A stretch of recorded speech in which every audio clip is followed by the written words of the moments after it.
Hello my pinchy ponchos, it's your boy Zeonic Blader, and in this video I will be ranking each Pegatrix x Goreene Ultra from worst to best. I'll be ranking them by their overall competitive viability in the Bakugan Pro game. But enough talk, let's get on with the list. Number 5. Ventus Aurelus Pegatrix x Goreene Ultra. A nice core lineup of Shield and Fire Fist with a stat line of 701 and fusion cost of 8. Unfortunately, its base stats are pretty low, so it will have a hard time competing against the strong base form Bakugan that are usually used in competitive decks. Once fused, the stats bump up to 1313, allowing it to reach 1800 B power on the fusion only plus 500 shield core, and 21 damage on the fusion only plus 8 fire fist. While the damage is nice, it isn't worth having to pay 8 energy to get to. Number 4. Darkus Aurelus Pegatrix x Goreene Ultra. A poor core lineup of 2 shields and a stat line of 501 with an effect of gaining 5 damage on a shield core, which is ironic because shield cores barely give any damage, and even with this effect, this Bakugan only reaches 7 damage in base form, which is too low for a damage wins play. It fuses for 6 energy, which bumps the stats up to 1202, while also bumping the effect boost up to 10 damage when on a shield core, which is still not really worth it for this 6 energy to fuse, especially since this Bakugan unfused is pretty weak, even for year 1 shield core deck standards.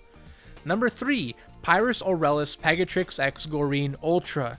A great core lineup of double helix and a stat line of 602. It costs only 2 to fuse, but unfortunately its stats are only boosted to 703, which is too low to deal with a lot of competitive Bakugan in base form. Number 2. Haos Aurelus Pegatrix x Goreene Ultra.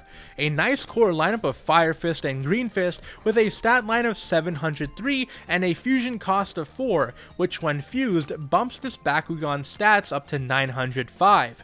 This Bakugan would focus on damage, reaching 13 damage on the plus 8 Fire Fist, which isn't good, because Bakugan like Darkus Rairazu can beat that just in base form. There is also a 6 cost Diamond Evolution with the stat line of 1210 and the effect of gaining 700 B power, which honestly, this should have been the normal fusion stats, which still probably wouldn't have made it at a competitive level, but would allow it to be much better. Unfortunately, the best Bakugan in the game are really aggressive, so there really isn't any need to use Diamond Evolutions for fusion Bakugan because it would take too many resources. Number 1. Aquos Aurelus Pegatrix x Goreene Ultra. A great core lineup of Fire Fist and Helix, and a stat line of 403 with a fusion cost of 6.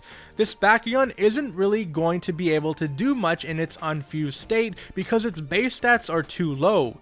Once evolved, however, it does bump up its stats to 1508, which allows it to reach 2100 B power on the plus 600 minus 3 Helix core and 16 damage on the plus 8 fusion only Fire Fist, which while isn't that good because of its cost of 6 to evolve, isn't that bad when looking at the rest of the Bakugan on the list.